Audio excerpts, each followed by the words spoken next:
Hey guys, I'm Nashwa. Welcome back to my channel. And today I'm doing another collaboration. And this is one that I've been really interested in and excited about because I'm here today with Gunpowder, Fiction, and Plot. I actually have to read it off the screen because I didn't want to get it wrong.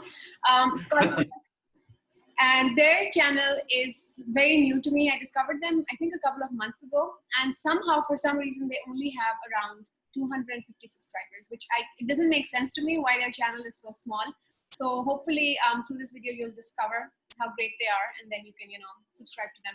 So welcome to my channel, guys. I've had a lot of fun watching your videos, and if you can just introduce yourselves and your channel and what you do on there.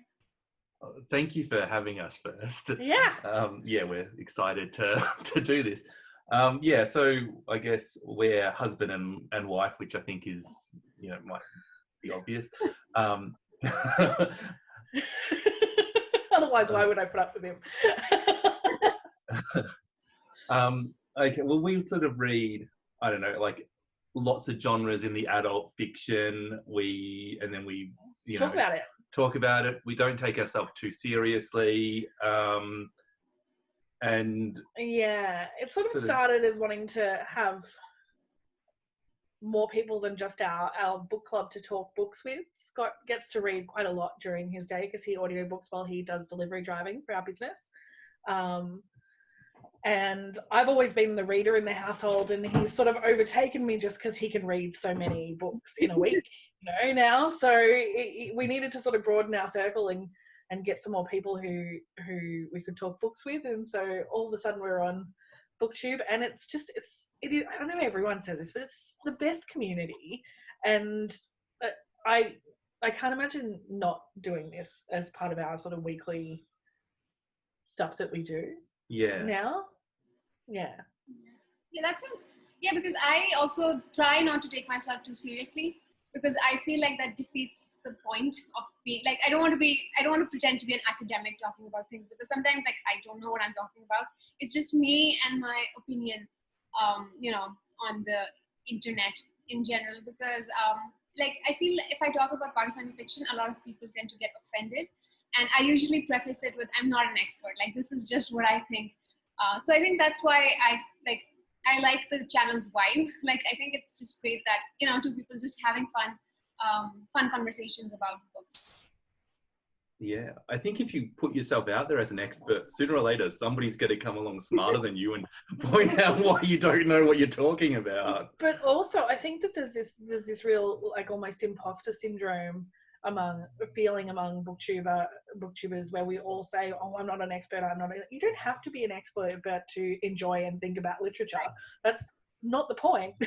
The point is that, it should be accessible to everyone, and we have this great tool in the internet to make this conversation much broader than we have access to in our neighborhoods.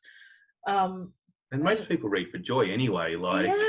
So it's not about knowing it all. It's whether about you understand Moby Dick doesn't really make a difference as to, And I'm going to get something different from Moby Dick than you are, and, Yeah. I mean, maybe if I ever read it. Yeah.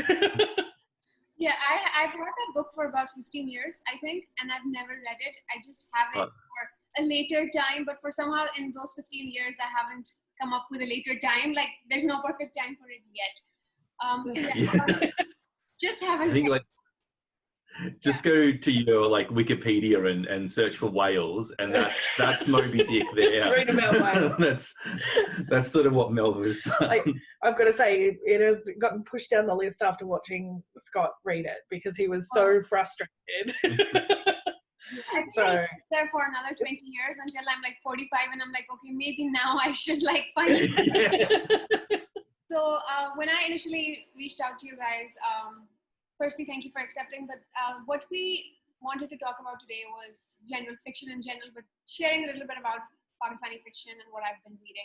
So if there's any specific questions about Pakistani fiction that you have, or should I just go into an explanation about it?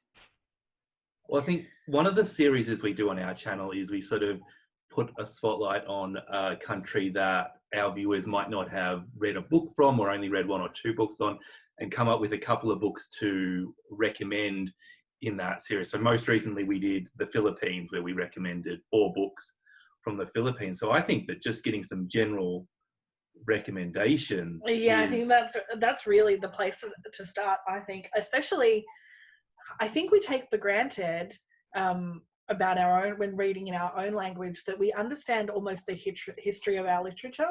We know who William Shakespeare is, and we know who Dickens is, and who the big important names are. But when you're entering another culture, you don't always have those cultural landmarks to go, oh, well, that's, I better read someone by, something by this person because they did whatever they did, Yeah. So I think one thing that I do on my channel is I discuss Pakistani fiction in English, because we have a multitude of languages and our national language is not English, it's Urdu.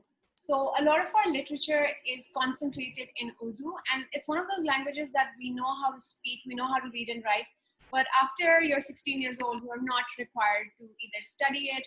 Our entire university is in English, and then our professional careers are conducted in English. So you sort of lose touch with the great works of your time, especially because they're in a different language. And over the years, you feel less inclined to pick up an Urdu book because it just keeps getting harder and harder.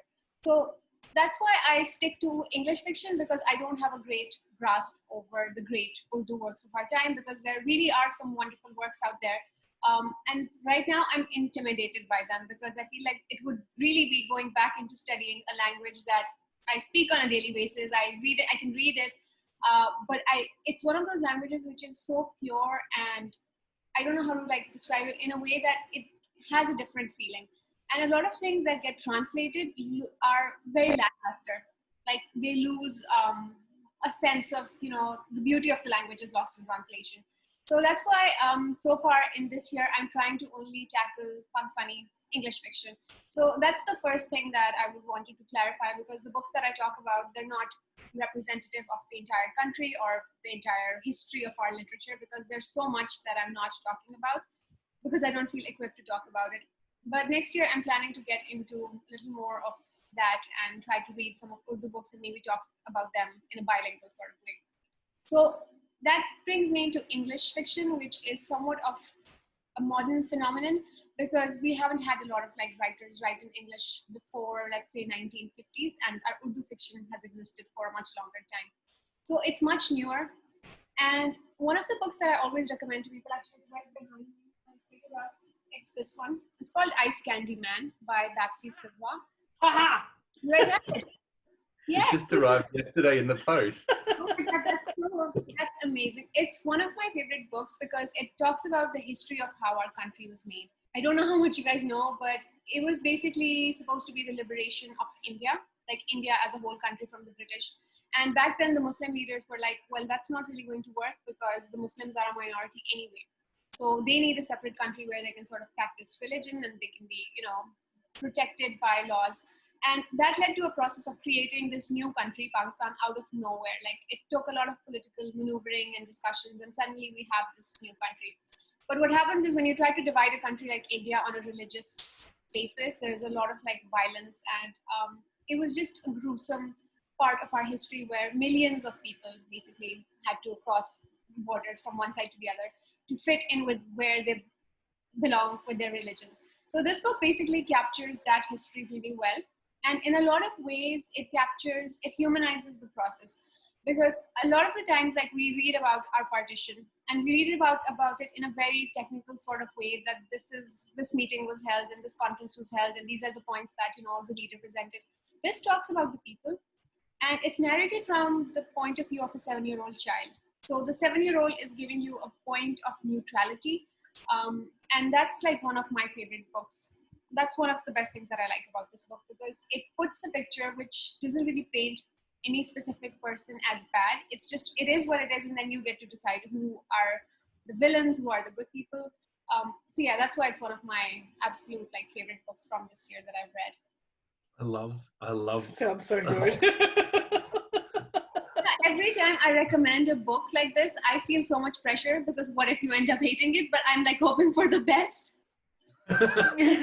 I mean, really, because in the Australian sort of academic, learning about partition and your history is not a big part of our education at all.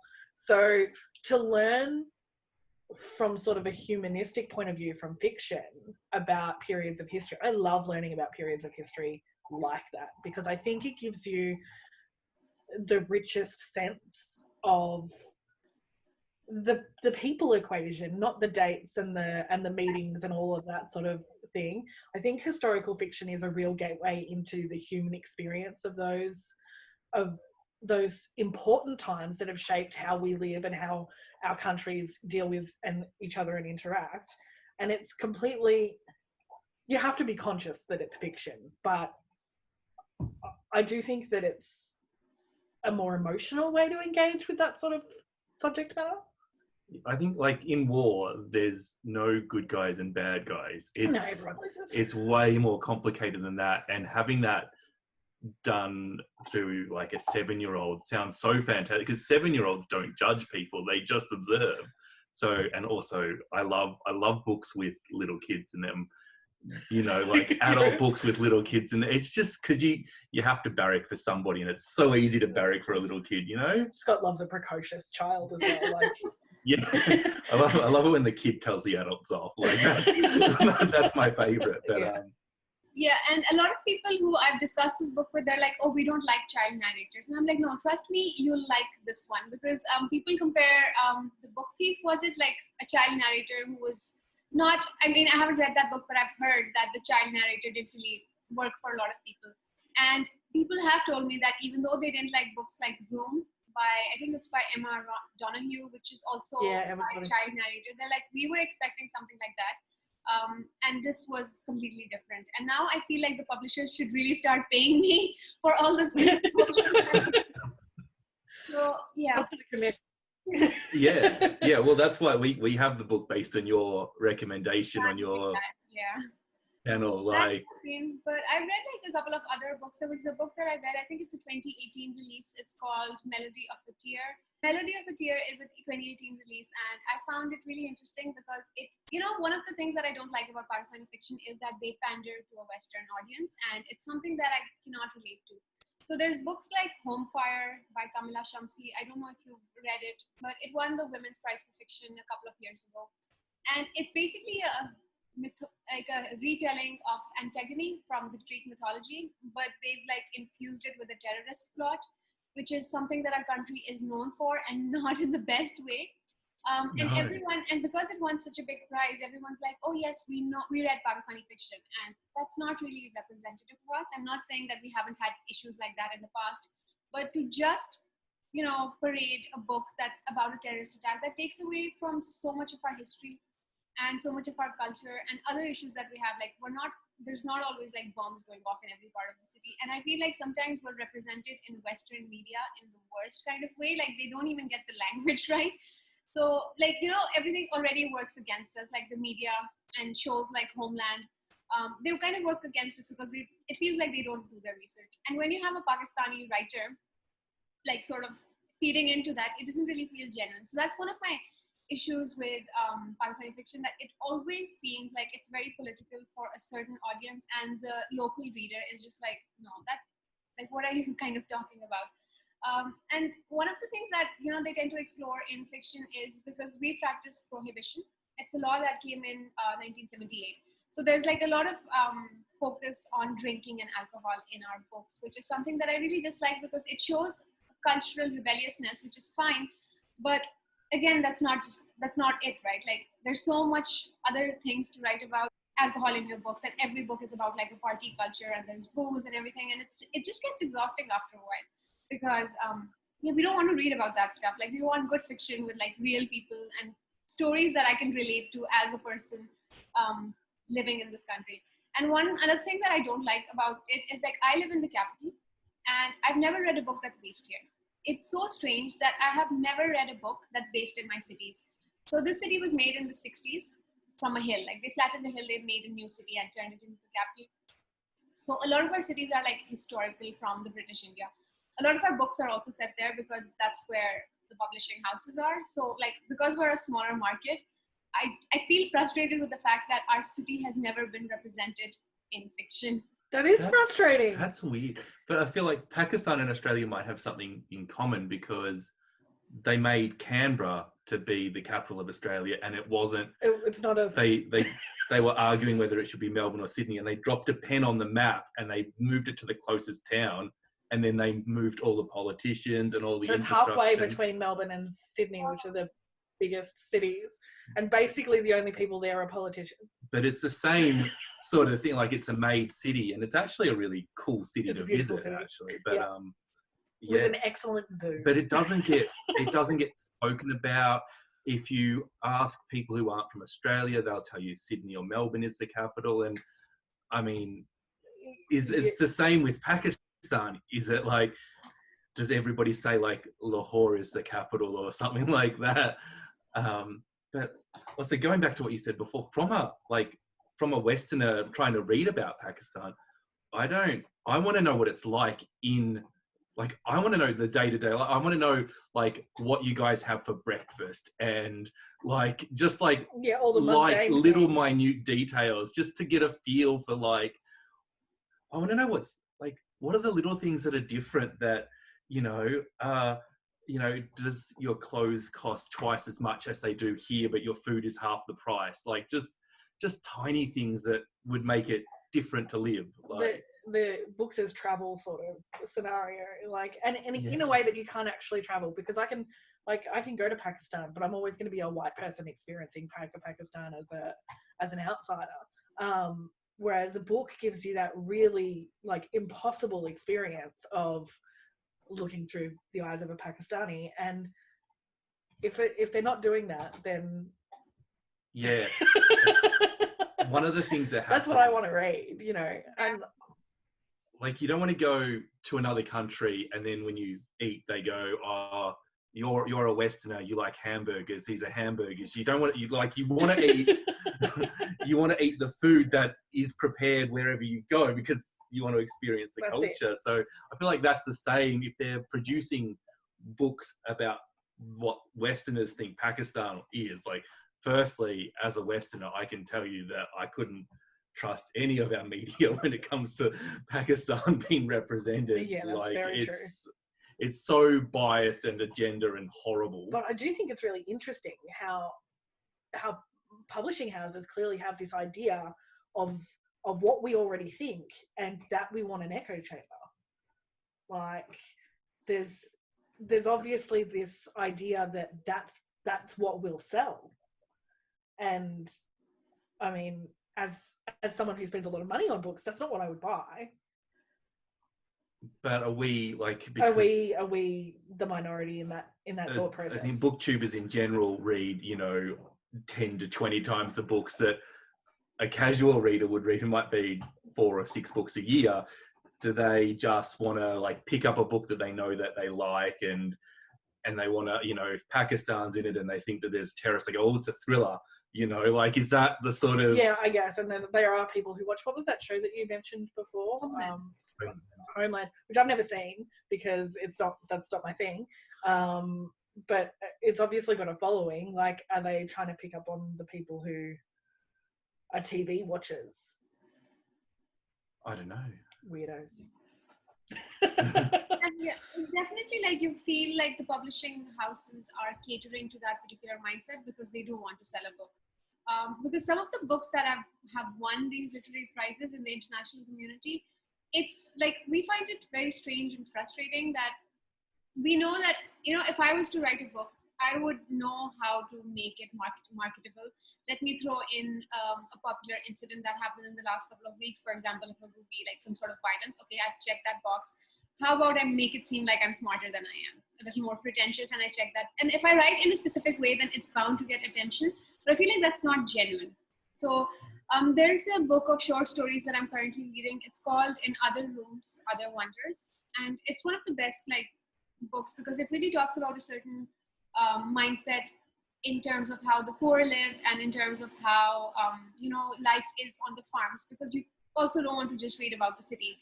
You kind of want to get into it and get into the rural life of Pakistan, because our rural majority is much larger than the people in the cities. A lot of our land is basically used for agriculture. So reading stories like that is also really interesting. But it's a really good book of short stories. And another thing that I wanted to mention was that there is a Pakistani book that I got. I haven't read yet, but I'm really excited about it because yesterday I was talking to someone and they compared it to The Hitchhiker's Guide to the Galaxy. And this book is called The Light Blue Jumper, and it's locally published. So yeah, we have like one of my favorites, just as a fun read. Yeah. So this has basically been published by a publishing house in Pakistan. A lot of our books are actually published in India. And once they're published there, they sort of like make it to this side of the border and they're sold here. But The Light Blue Jumper has actually been published by a local publishing house. And so far they only have 2 books that they've come out with. And I've heard like raving reviews on both of them. So books like that get me really excited because like it's not all just grim stuff, but like there are good stories that are being told. And that sort of improves my relationship, so to speak, with Pakistani fiction. Because I think you guys know that I recently reviewed a book and I gave it 1 star, and it was just, the book was bad enough, but the experience was worsened by the author because she was not having my review. I think she was trying to get me to take it down, and I was like, okay. Terrible. So, and not something that's just strange. Yeah. It's just very strange. It really just sounds desperate from the author, to be honest. Like, just Also, as a business owner, if someone gave our business a 1-star review, like our business is different, and it would be normal for me to respond to that, but that's not how I would respond. Like, it's not good for business to respond like that. gaslight the reviewer. Like, your opinion is wrong. That's dumb. Yeah, Yeah. it's just not smart. I feel like with the new generation of writers, like I expect stories to be not traditional TV shows. Like that's what it read like. And I think that's what she didn't like about my review essentially, was that I compared it to a TV show, which does not have any depth, doesn't have great characters, and she just wasn't happy with that. So that's my overall take on Pakistani fiction, that I've discovered great books. There's some that I definitely would not recommend, but I feel like any book that you pick up by Babsi Sidhwa, because I've read all of her fiction books now, they would really tell you a good story. And they're very different because in some of them they have characters from her own religion, because she's Zoroastrian by faith. So some of her characters are from that community. Other times her characters are Hindus and Muslims. And other times there's a book called Water where her characters are primarily Hindus. So like with her, you get a diversity of characters and you get really different stories set in really different parts of the country.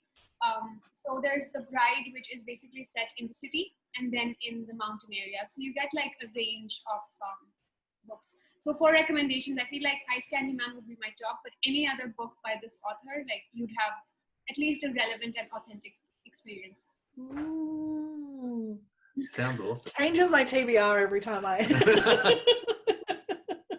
But it sounds a little bit like in Western literature, you have to dig to find what works for you. Like, there's a lot of trash that gets the marketing time, and like, especially if you're looking at modern works, and with what you're saying, everything is the last 50 or 60 years. Well, if I look at it, only things written in the last 50 or 60 years, everything is marketed to the nth degree. And you do have to wade through that, that spin and figure out what's actually good, and and which authors suit what you want in a book and all that. But it does sound like, I guess the moral is that if you read books, you have to dig. What's that, like, you have to kiss a lot of frogs before you find your prince. You have to, like, yeah, that's also been my experience with Western fiction, because like when I was growing up, we had certain amount of authors available to us. Like Stephen King was very popular. We didn't have like a lot of bookstores back then. There were a lot more used bookstores.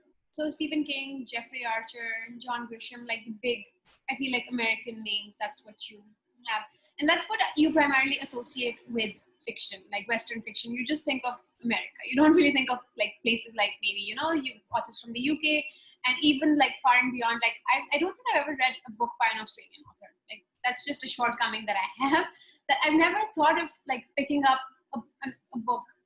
Like I've never made a conscious effort to maybe read a book by an Australian author, because the way that it's marketed, that if it's American, it's Western, and it's all encompassing of like what Western literature is. Like, you know, if it's written by a person whose name sounds white, for example, that's what Western fiction would be. But I feel like in the last couple of years, I think when I joined Booktube, which was about 2 years ago, that's when I discovered that, you know, you can pay specific attention to Black authors, because I feel like I read them but without realizing. And then their stories make a lot more sense to you, why they talk about specific things. And similarly with like authors who are like from the Latin origins, like Elizabeth Acevedo, recently discovered her and really like her work. So I feel like the diversity is not mentioned enough on Booktube, at least in my circles, because living here, we have like, you know, there's a book that gets really popular and then everybody's reading it. And in that, like, we also entertain Turkish fiction, because we have Elif Shafak writing 40 Rules of Love, and every person has read that book.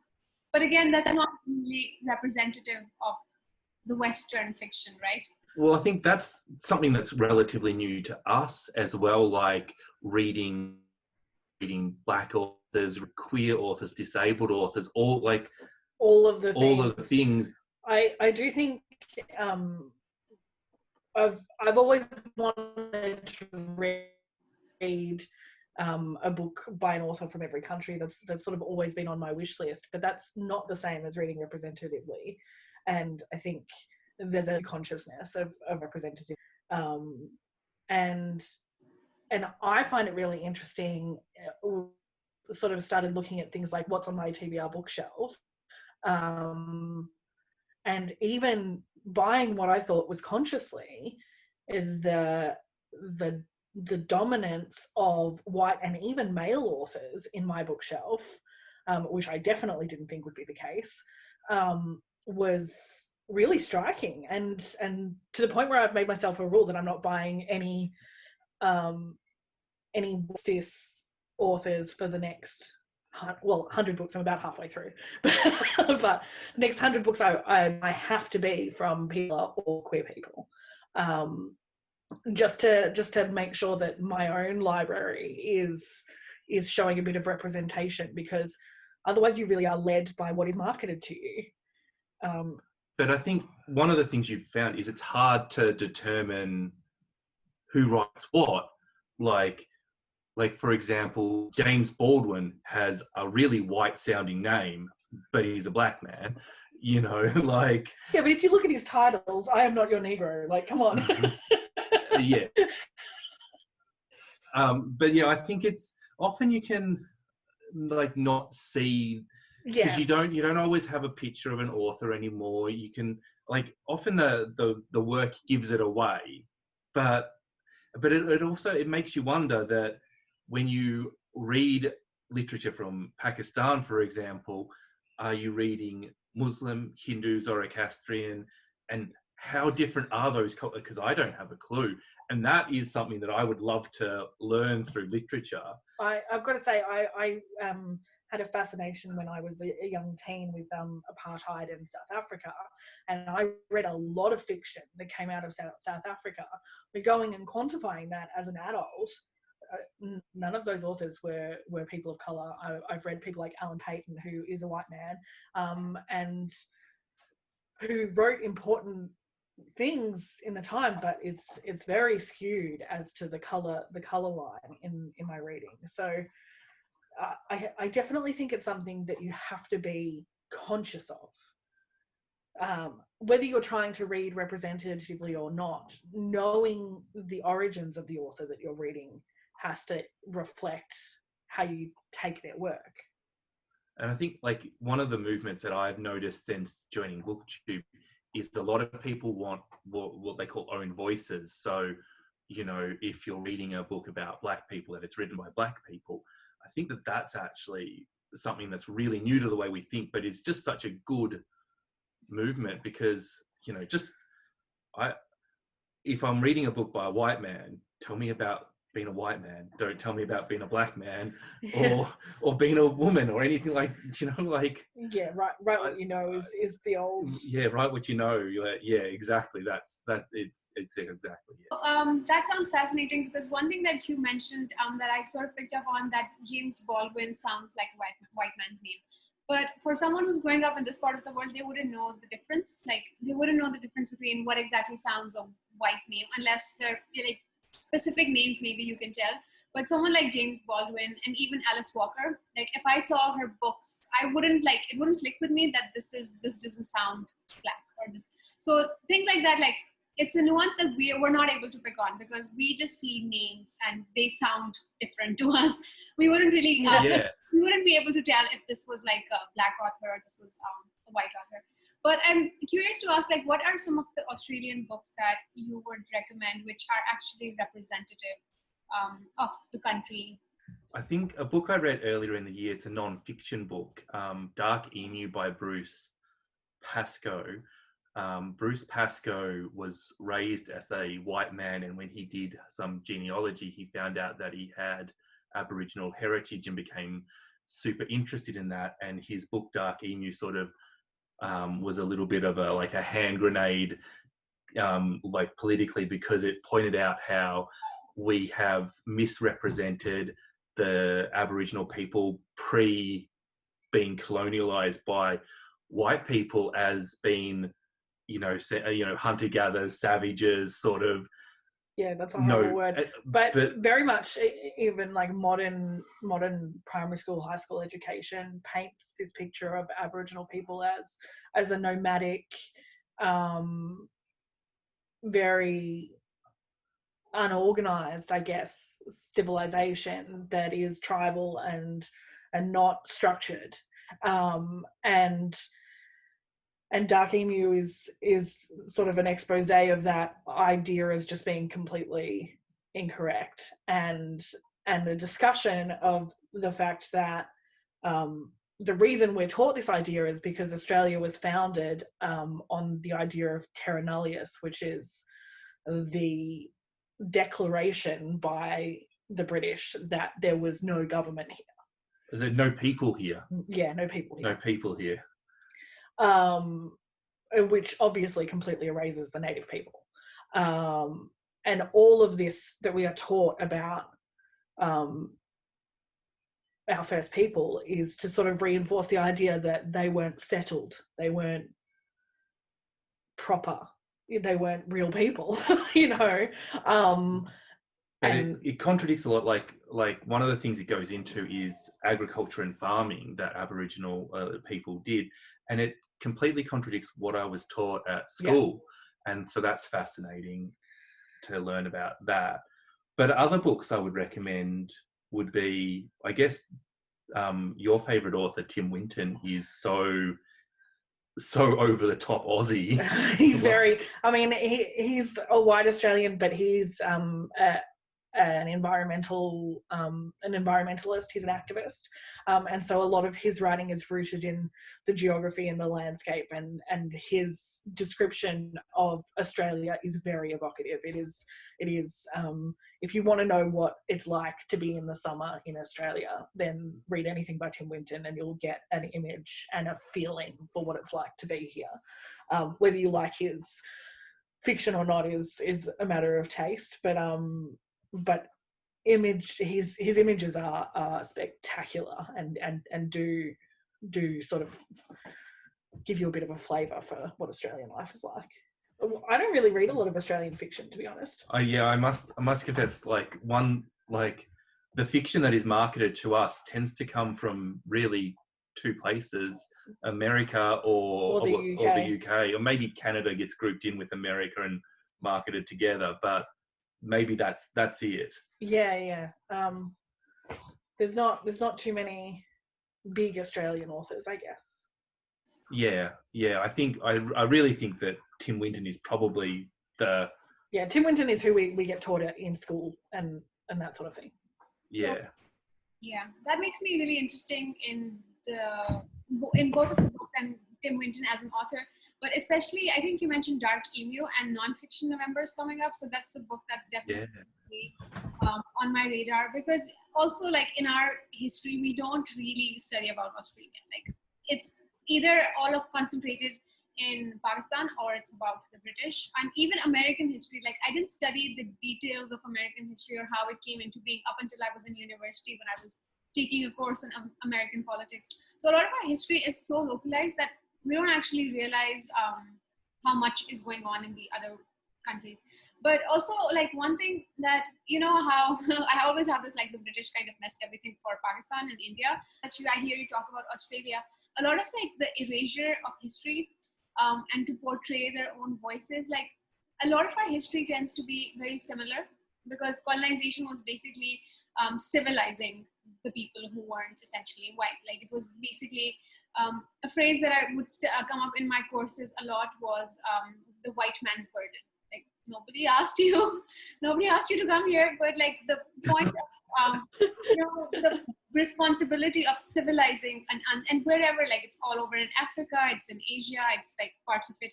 So I found it really interesting, and that's a book that I would definitely be on the lookout for. But another Pakistani non-fiction book, now that you talk about non-fiction, I would recommend is called The Sensational Life and Death of Neil Baloch. But it's basically about the social media celebrity that we had, and she was referred to as Pakistan's Kim Kardashian. And I've done a review for this a couple of years ago, not my best video, but you know, I refused to take it down because I really liked what I had to say in that. So it's basically about Pakistan's first social media celebrity, and she did a lot of like provocative content, and a lot of people were really, you know, she riled people up. People didn't really like that, you know, she was being different, and you know, she was wearing all these clothes which were not socially acceptable. She was saying things that would really make people angry, and unfortunately she had like a very tragic demise because her own brother ended up killing her in the name of honor. And it was basically, the book was all about how the media treated her. So it wasn't just about the concept of honor killing, but what led to it, like all the social media rise and fame and everything. So that's like one of the best Pakistani books that I've read in the last couple of years, because it not only victimizes her, like she's still there as very much as a person and her social media celebrity. She came from a very poor background. It was all, and then she was trying to make a name for herself, essentially. But like a lot of people didn't really like what she was doing, and they felt threatened. They thought that she was bringing shame upon the family. And that book really captures the essence of not only her circumstances and where she came from, but also like how much the media had a role in like sort of propagating her murder, because they were just tearing her down constantly. She would be interviewed and constantly insulted by hosts that, oh, look what you're doing, kind of a thing. So that's one book that I would really, really recommend. And I feel like it just came out in America last year or maybe this year. It's called A Woman Like Her. So it's under different titles in different countries. So I think that's like a really interesting one to check out. That sounds super interesting. It does sound super interesting. It sounds a little bit like new culture and young and old culture sort of clashing, and new ideas and old ideals clashing as well. Yeah, there's clearly some feminist issues in there as well, which I think there's, that's on the list. That sounds delicious, actually. Yeah, it sounds really good. I also think it's really interesting how they changed the names of books for different markets, and I never understand why. I asked the author actually because I follow her on Instagram. So, and I like, it's an interesting point. In Pakistan, it was published as The Sensational Life and Death of Neil Baloch, and that's the social media name that she took on because she didn't really want to reveal her own identity because, you know, again, it was a question of safety. So when it came out, this was the title of the book. And then when it came out in America as A Woman Like Her, like I messaged the author on Instagram. I was like, I saw this, I'm just kind of curious. And I wasn't really expecting her to respond. And she said that in the American market, they wanted to focus on the story because a lot of people wouldn't recognize the name. Like they wouldn't know who Neil Baloch in person was. So they said A Woman Like Her because, you know, people, if you put the name, then people wouldn't be interested. But if you say A Woman Like Her, that sort of tends to get more attention because the average American who's trying to look for books wouldn't really be interested in a biography or a memoir, whatever their perception is. But if you take the name off and you make a generic title and you talk about like the social media star who was killed, that sort of tends to get more of their attention. It sounds like it makes a lot of sense to me, but it also sounds like you're like the social media star who was killed by her family. That could be a thriller. but it could be anybody. It's sort of almost erasing the Pakistani identity from making it from more the book palatable as well, for the white people. which I hope that's not part of it. Like, I hope that's just an accident, but yeah, I mean, like, honestly, I'm sure it is part of it. I'm sure that there are trends that show that, you know, Americans buy less books with ethnic sounding names. Do you know what I mean? Like, I'm sure there's horrible trends like that. But like, doesn't matter which way. It sounds like an excellent book. It does. It's definitely a really, really good nonfiction I would recommend. There's also this other book of essays. It's called Points of Entry. I read it very recently. But it's basically for a local audience, because this person, it's kind of like a travel log. He travels to different parts of the country, and he emphasizes on, like, even before the British Empire or the Mughal rule, like 13th, 14th century, like what the place of the history was. And he talks about like the Indus Valley civilization. And that's another like very interesting book of essays that I read recently in the nonfiction category, which I thought was really, really done well. Yeah, that sounds really interesting. Yeah. I think that I don't read enough nonfiction. I think that the more we talk, the closer it gets to November, and the more we talk about the nonfiction titles, I'm like, oh, there's so many, and I've looked at my shelves and I've got about 20, and I can't read 20 books in a month. So. You can try. I can try, but I've clearly been saving them all for November. I think that's one of the things about Booktube readathons is like you sort of save the titles that you have for those readathons, but you know, you're not going to read 20 nonfictions in November. No. Yeah. But I also think I don't realize how much I enjoy nonfiction. It's so fascinating, and there's so many topics, you know. Like, there's so much to learn, and that's part of why I like to read, is to learn. So I kind of wanted to ask, what are some of your favorite, like, funny comedic books that you would recommend? I adore PG Wodehouse, rather, who is like a classic.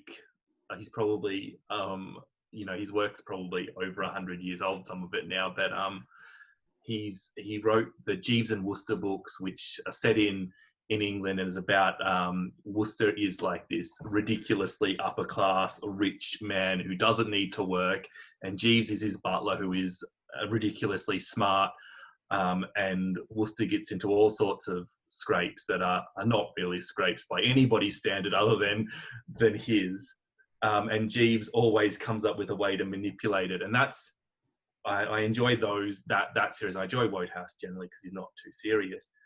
But the other two, though, I really recommend, and they're both classics as well, is A Confederacy of Dunces by John Kennedy Toole, which it's actually a really sad story. He committed suicide, and his mother found this book in his attic, and then she like gave it to a publisher and like pleaded with the publisher to read it, and the publisher said, I'll read the first few pages to make this lady happy, and then I won't publish it. And anyway, it won the Pulitzer Prize, and it's like this hilarious literary comedy where like the main character, sorry, my dog's trying to play tug with me while I'm talking, so if I'm shaking, that's what's happening. Dog's trying to drag him from the room.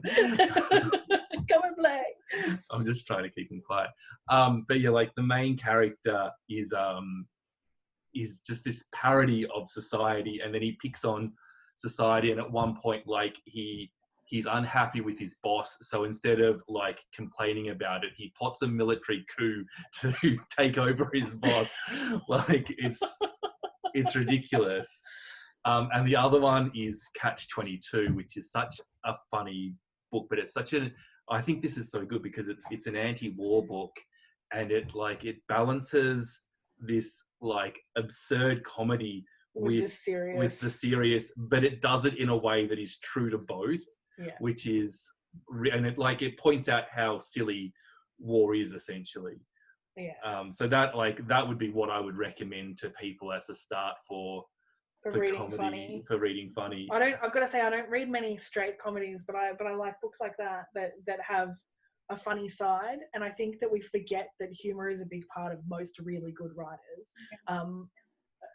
the Mad Adam trilogy by Margaret Atwood I read earlier this year, and it's a very serious dystopian book about, you know, what we're doing to our planet and the effects of capitalism on the environment and human beings and our souls. But the last book of the trilogy, all I did was laugh the whole way through. Just laugh out loud joyously. It was so funny, and she's just built in this humor to make her subject matter easier to bear, I think. But but it's just, I think a really good writer can make you laugh the whole way through. Yeah, for sure. Now I'm interested in all of these books that you mentioned, because a confederacy of dances is something that really like comes up. Like, you know of that a book with this title exists, but you wouldn't really know if like what the content is. And I feel like booktube discussions also bring up a lot of like backlist books that you somewhere in your head you know that they exist, but you would never think of picking them up until someone talks about it in such an interesting way, and then you're like, you know, I could possibly read this. Someone the other day was talking about Roots by Alex Haley, and like that's a book that I know of, like from when I was kid. Like I've heard of this, but I heard like a newer, fresher voice talk about it in a way that sounded appealing, and I was like, maybe I would really like to read that. One book that I not recently, but a few years ago I read, it was called The Suicide Shop. And it's basically a dark comedy about this family that runs a suicide shop, which basically means that they sell you everything that you could possibly need to kill yourself. And it's a little over 100 pages, and it's one of the funniest books I've read because, you know, they have a child running the shop, and the child says, "Oh, well, let's see you soon." And the parents are like, "That's not what we do. Like, you know, we're running the business of like telling them to have a nice day or see you soon." So that's a book that I really like, and I think it's just, you know, it's hilarious. That sounds amazing. And 100 pages, I'm in. You can't say no to a book that's 100 pages long. That's it. Even if it's terrible, it's not a waste of time. Yeah, I think one thing that I think marketers do is with comedy and with thriller and with fantasy is they tend to like market single genre, and all of those things can have literary components, can have, you know, so many other components. You can have a historical fiction that's also a thriller, and but like, because we're living in a, you know, a capitalist world, we've just got to get to the point quickly and go, oh yeah, it's a comedy. Yeah, they've got to know where to put it, which shelf to put it on. But you know, the idea of having literary comedy or something like that, it's just, yeah. I think that it's probably something that the marketing is going to have to evolve, because we have access to so much more information about the books that we choose to buy now. Like, you can go on Booktube and find someone else who's read it and get a better description. And even Goodreads has, you know, loads of information. You're no longer just going by what's in the blurb and where it's stacked in the bookshelf. You know, I'm not going to stand. Everyone's got their phone out in the bookstore, you know, doing a little bit more research. And I think that they will eventually adapt their marketing to be a bit more nuanced, I think. At least we can hope that's what happens. Yes. For that. So I think that brings our conversation to a close for today, at least, because I would like to do another one of these videos. This was so much fun for me. I had like a really good time. We'd love to do another one. But thank you so much for coming on my channel, and I mean, this will go on both our channels, but for agreeing to this, because I thought it would be interesting to talk to you guys. I love your videos, and I'll have Gunpowder, I'm getting it wrong again, Gunpowder, Fiction and Plot, their YouTube channel and their Instagram linked below for anyone who wants to check them out. Thank you so much for asking us and having us on your channel. It's been an absolute pleasure, and we'd love to do this again. Yeah, this is fun. So thank you everyone for watching, and I'll see you guys soon. Bye.